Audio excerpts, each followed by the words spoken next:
तेव्हा नेपाळमधल्या सगळ्या घडामोडींवर आपलं लक्ष असेल, मात्र यानंतर दिवसभरातल्या महत्त्वाच्या काही राजकीय आणि इतर महत्त्वाच्या बातम्यांचा घेऊया सुपरफास्ट आढावा बातम्यांचा अर्धशतकमधून।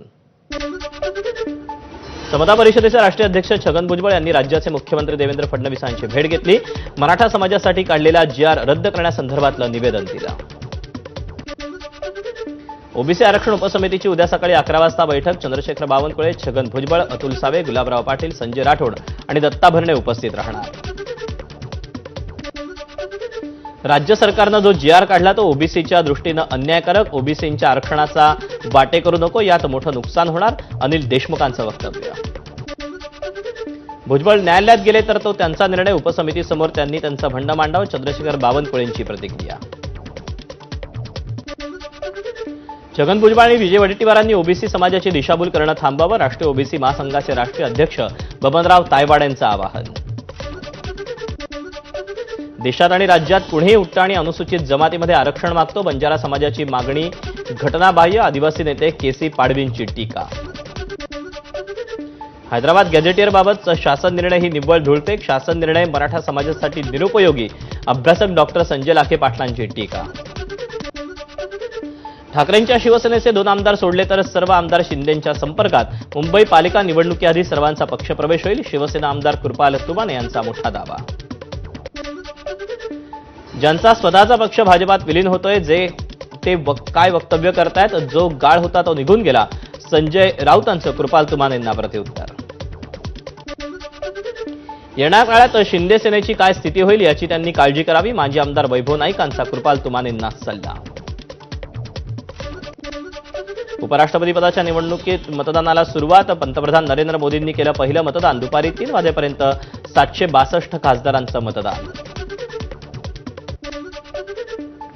उपराष्ट्रपती पदासाठी मल्लिकार्जुन खरगेंनी केलं मतदान, तर बाहेर येताना केंद्रीय मंत्री नितीन गडकरींचा हात पकडून खरगे येताना पाहायला मिळाले।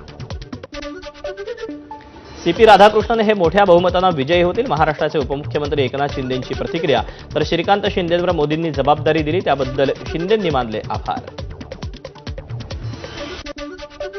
बिजू जनता दल, केसीआर, अकाली दल यांनी तटस्थ राहण्याचा निर्णय घेतला, कारण त्यांच्यावर दबाव होता, संजय राऊतांचा आरोप। संध्याकाळी दिल्लीत बिहार काँग्रेसची महत्त्वाची बैठक, खरगे यांच्या निवासस्थानी बैठकीचं आयोजन, जागा वाटप आणि निवडणूक रणनीतीवर चर्चा। भाजप प्रदेशाध्यक्ष रवींद्र चव्हाणांच्या उपस्थितीत रावेरच्या माजी आमदारांचा भाजपात प्रवेश, अरुण पाटील यांच्यासह माजी जिल्हा परिषद अध्यक्षही भाजपात। ठाकरेंच्या सेनेकडून बुधवारी राज्यव्यापी आंदोलन, मुंबईत देखील शिवाजी पार्क इथे जनसुरक्षा कायदा रद्द करा या मागणीसाठी आंदोलन।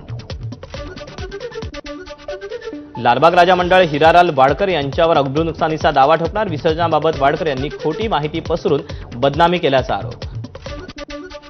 मुंबई महानगरपालिकेसाठी जाहीर प्रारूप आराखड्यावर उद्यापासून सुनावणी, मुंबईकर आणि वेगवेगळ्या राजकीय पक्षांकडून प्रारूप आराखड्यावर 488 हरकती आणि सूचना दाखल। कोल्हापूरच्या गोकुळ दूध संघाच्या सर्वसाधारण सभेत गोंधळ, सभामंडपात सत्ताधाऱ्यांकडून जोरदार घोषणाबाजी। शिर्डीत अज्ञातांनी सुजय विखेंचे बॅनर फाडले, दुचाकींचीही केली तोडफोड, शिर्डी शहरातील लक्ष्मीनगर भागातला प्रकार। मुंबईत पश्चिम द्रुतगती महामार्गावर तरुणांकडून हुल्लडबाजी, पश्चिम द्रुतगती महामार्गावर बाईकवरून विना हेल्मेट लावून तरुणांकडून तुफान हुल्लडबाजी। कामठीत काँग्रेसच्या मोहिमेविरोधात होर्डिंग्सबाजी, कामठीतल्या होर्डिंगची संपूर्ण जिल्ह्याभर चर्चा। शिवभोजन थाळी केंद्र चालक आर्थिक संकटात, केंद्र चालकांचे 200 कोटी रुपये सरकारकडे थकले।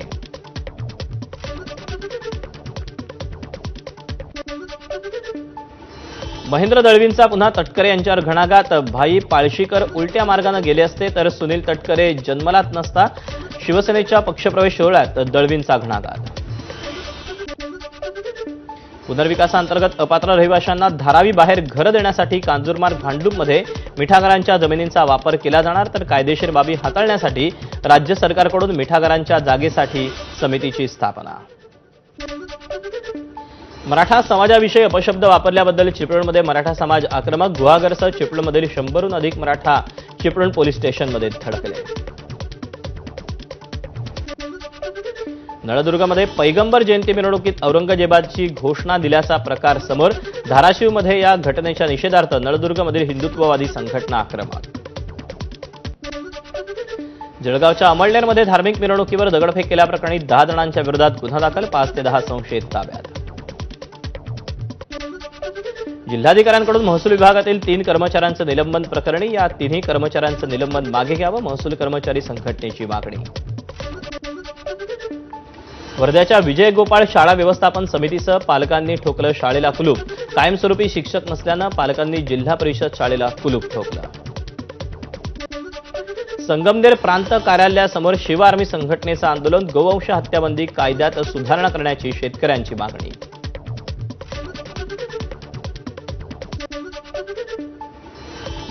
मुंबईतील प्रभादेवी पूल पाडणं पुन्हा लांबणीवर. प्रभादेवी येथे 125 वर्षांहून अधिक जुना पूल पाडून त्या जागी नवीन द्विस्तरीय पूल बांधण्यात येणार आहे. धाराशिव पवनचक्की प्रकरणात 3घांना मारहाण करणाऱ्या 7 जणांवर गुन्हा दाखल. पवनचक्कीच्या कामाचे फोटो का टाकले म्हणून जबर मारहाण. आयुष गोमकर हत्या प्रकरणात बंडू आंदेकरसह 6 जणांना रात्री उशिरा अटक. बुलढाण्याहून पळून जात असताना बंडू आंदेकरला बेड्या. बीडच्या परळीत एका 12 वर्षीय मुलीवर दोघांकडून अत्याचार. परळीच्या संभाजीनगर पोलीस ठाण्यात 4 जणांविरोधात गुन्हा दाखल. सोलापूरमधील म्हाड्याच्या कुर्डू गावचे मुरुम उपसा प्रकरण. सरपंच कुंताबाई अंबादास चोपडे आणि ग्रामसेवक मोहन धोंडीराम पवार या दोघांविरोधात अखेर मुरुम चोरीचा गुन्हा दाखल. मुरुम उपशाविरोधातील कुर्डू गावातील कारवाई नियमानुसारच. सोलापूर जिल्हाधिकारी कार्यालयाची माहिती. मुरुम उपशासाठी परवानगी घेण्यात आली नसल्याचं कार्यालयाकडून स्पष्ट. आयपीएस अधिकारी अंजना कृष्णा यांचा गणपती विसर्जनाच्या वेळी लेझिम खेळतानाचा व्हिडिओ व्हायरल. सोलापूरमधील मुरुमच्या उत्खनन प्रकरणी अंजना कृष्णा सध्या चर्चेत. बीड जिल्हा कारागृहातील गैरप्रकार चव्हाट्यावर. गंभीर गुन्ह्यातील कैद्याकडून कारागृह अधीक्षकाच्या गाडीची सफाई. पंतप्रधान किसान सन्मान योजनेत केंद्र सरकारचा नवा निर्णय. पती-पत्नींपैकी आता एकालाच मिळणार लाभ. दोघांच्या नावे शेती असल्यास पत्नीलाच मिळेल लाभ.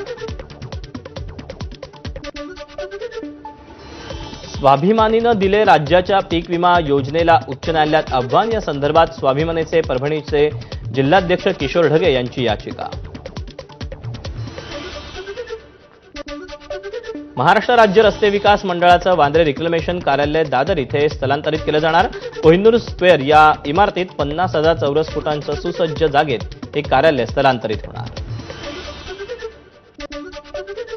जेईतील अव्वल विद्यार्थ्यांची आयआयटीकडे पाठ. जीआयसी अहवालात समोर. जेई परीक्षेत अव्वल आलेल्या 339 विद्यार्थ्यांनी आयआयटीच्या प्रवेशाकडे पाठ फिरवली. यंदा शाळा शिक्षक आणि विद्यार्थ्यांची माहिती 20 सप्टेंबरपर्यंत UDAIS प्लस या पोर्टलवर भरण्यात यावी. मुंबई विभागीय शिक्षण उपसंचालकांकडून सर्व शाळांना सूचना. साताऱ्यात कृत्रिम रंगांवर बंदीची मोहीम. आमदार महेश शिंदेंचा पुढाकार. अभिनेत्री शिल्पा शेट्टीचा पती राज कुंद्राला समन्स. 60 कोटींच्या फसवणूक प्रकरणात आर्थिक गुन्हे शाखेचं समन्स. ऑपरेशन सिंदूरवेळी इस्रोच्या उपग्रहांची सैन्याला अचूक मदत. इस्रोचे अध्यक्ष व्ही नारायण यांचं वक्तव्य. यमुनेचं पाणी आग्रा गोकुळ नगरपर्यंत पोचलं. पाण्यामुळे अनेक घरं पाण्याखाली. घर कोसळल्याचा व्हिडिओ समोर. प्रयागराजमध्ये गंगा नदीच्या पाणी पातळीत वाढ. अनेक घरं पाण्याखाली. जनजीवन विस्कळीत.